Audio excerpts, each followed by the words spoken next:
Ancaman di bidang Ipolek Sosbudhankam.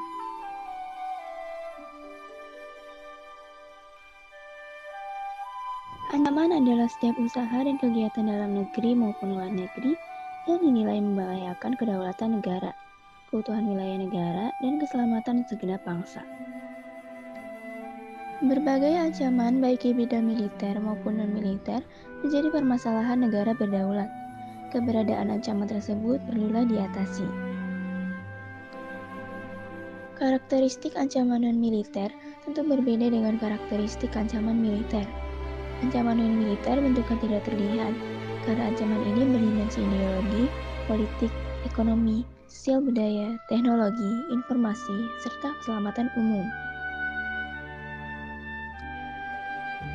Berikut akan dijelaskan tentang ancaman-ancaman tersebut. 1. Ancaman di bidang ideologi. Salah satu yang berbahaya dalam ancaman non-militer adalah ancaman di bidang ideologi. Ideologi merupakan himpunan nilai, ide, norma, dan keyakinan yang dimiliki seseorang atau sekelompok orang dan menjadi dasar dalam menentukan sikap. Secara umum, Indonesia menolak dengan tegas paham komunis dan Zionis. Akibat dari penolakan tersebut, tentu saja pengaruh dari negara-negara komunis dapat dikatakan tidak dirasakan oleh bangsa Indonesia. Kalaupun ada, pengaruh tersebut sangat kecil ukurannya. Namun, jika tidak dijaga, bukan tidak mungkin paham seperti komunisme dan liberalisme akan mengambil alih. Contoh kasus ancaman di bidang ideologi. 1. Komunisme dalam peristiwa G30 SPKI. 2. Liberalisme. 3. Ateisme. Strategi untuk mengatasi ancaman di bidang ideologi. Yang pertama, menjadikan Pancasila sebagai nilai-nilai yang hidup di dalam masyarakat atau sebagai living ideologi. 2. Melalui kebijakan dan langkah-langkah yang tepat dan intensif, yaitu dalam kerangka bela negara. 2. Ancaman di bidang politik. Ancaman di bidang politik dapat bersumber dari dalam negeri maupun luar negeri. Ancaman dari luar negeri dapat dilakukan oleh suatu negara dengan melakukan tekanan politik berupa intimidasi, provokasi, atau blokade politik yang seringkali digunakan oleh pihak-pihak lain untuk menekan negara lain. Ancaman dari dalam negeri sendiri dapat berupa penggunaan kekuatan, berupa pengerahan massa untuk menumbangkan pemerintah yang berkuasa. Selain itu, ancaman separatisme merupakan bentuk lain dari ancaman politik yang timbul dari dalam negeri. Contoh kasus ancaman di bidang politik. 1. Politik uang atau money politics. 2. Politik oligarki. 3. Intervensi dari negara asing. 4. Intimidasi dari negara luar. 5. Korupsi, kolusi, dan nepotisme atau KKN. 6. Kurangnya supremasi hukum. Strategi untuk mengatasi ancaman di bidang politik. 1. Mengembangkan demokrasi politik. 2. Mengaktifkan masyarakat sipil dalam arena politik. 3. Mengadakan reformasi lembaga-lembaga politik agar menjalankan fungsi dan peranannya secara baik dan benar. 4. Memperkuat kepercayaan rakyat dengan cara menegakkan pemerintahan yang bersih dan berwibawa. 5. Menegakkan supremasi hukum. Dan yang keenam, memperkuat posisi Indonesia dalam kancah politik internasional. 3. Ancaman di bidang ekonomi. Ekonomi suatu negara menjadi tolak ukur kesejahteraan masyarakatnya dan kemajuan dari negara tersebut. Ancaman di bidang ekonomi menjadi suatu ancaman yang bisa mengganggu stabilitas suatu bangsa. Karena ekonomi menjadi satu alasan mengapa di suatu negara sulit berkembang. Saat ini, dunia perekonomian telah memasuki fase baru, di mana semua negara dapat terlibat untuk berinteraksi dalam bidang ekonomi. Fase ini disebut sebagai globalisasi perekonomian. Globalisasi perekonomian merupakan suatu proses kegiatan ekonomi dan perdagangan ketika negara-negara di seluruh dunia menjadi satu kekuatan pasar yang semakin terintegrasi dengan tanpa rintangan batas teritorial negara. Globalisasi perekonomian dapat dilihat dari dua sisi. yakni sebagai ancaman maupun peluang. Dalam perjalanannya, apabila bangsa Indonesia tetap berpedoman terhadap konsep ekonomi kerakyatan, maka globalisasi perekonomian akan menjadi peluang untuk meningkatkan perekonomian rakyat.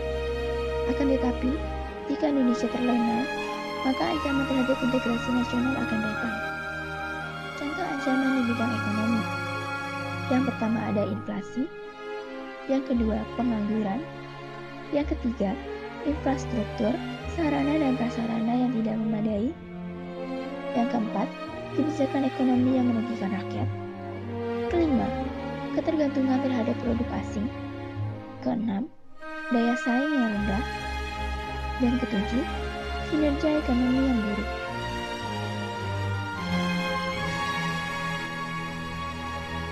Strategi mengatasi ancaman di bidang ekonomi ada 9 poin. Yang pertama, memprioritaskan kebijakan berupa penciptaan lapangan kerja padat karya.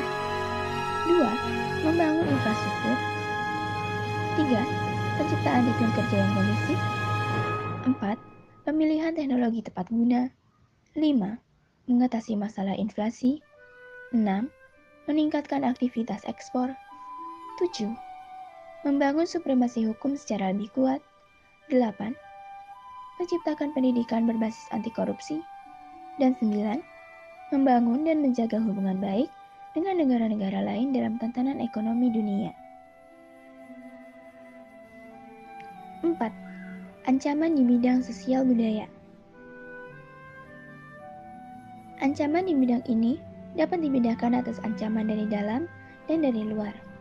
Ancaman dari dalam dapat ditimbulkan oleh isu-isu kemiskinan, kebodohan, keterbelakangan, dan ketidakadilan. Isu tersebut menjadi titik pangkal timbulnya permasalahan seperti premanisme, separatisme, terorisme, kekerasan, dan bencana akibat perbuatan manusia. Isu tersebut akan mengancam persatuan dan kesatuan bangsa, nasionalisme, dan patriotisme. Contoh ancaman di bidang sosial budaya. 1.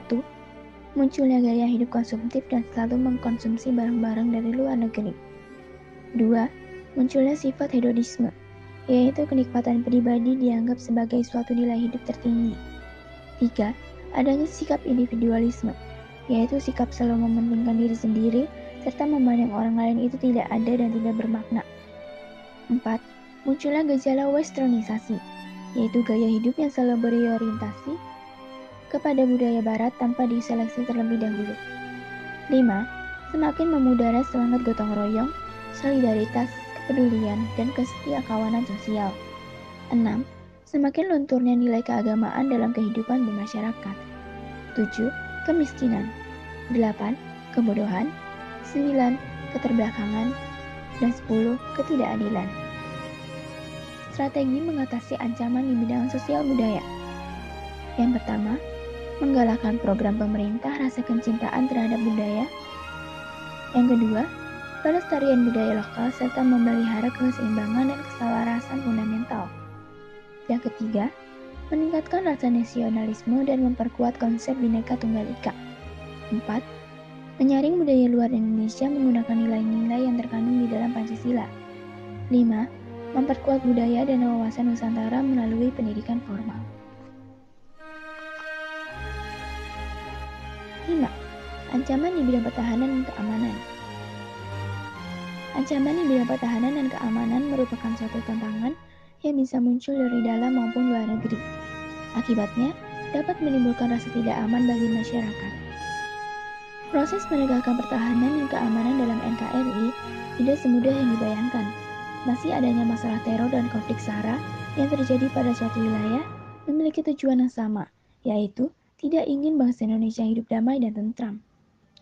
Jika hal tersebut dibiarkan, nilai toleransi dan perdamaian perlahan akan terkikis.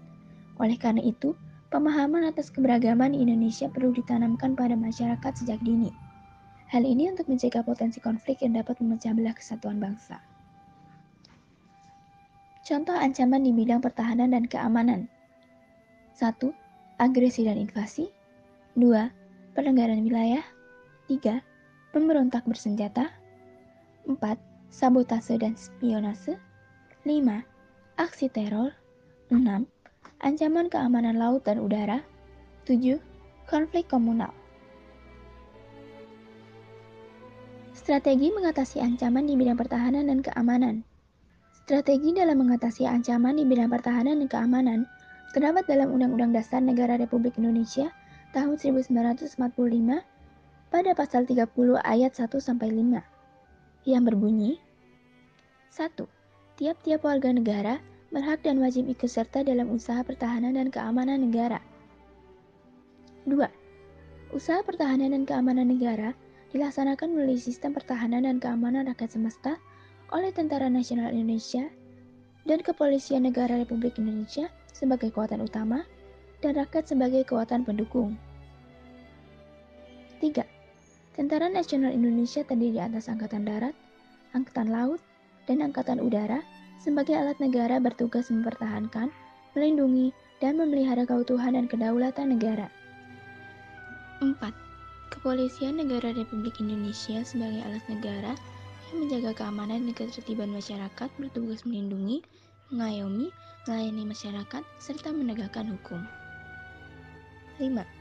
Susunan dan kedudukan Tentara Nasional Indonesia, Kepolisian Negara Republik Indonesia, hubungan kewenangan Tentara Nasional Indonesia dan Kepolisian Negara Republik Indonesia di dalam menjalankan tugasnya, syarat-syarat keikutsertaan warga negara dalam usaha pertahanan dan keamanan diatur dengan undang-undang.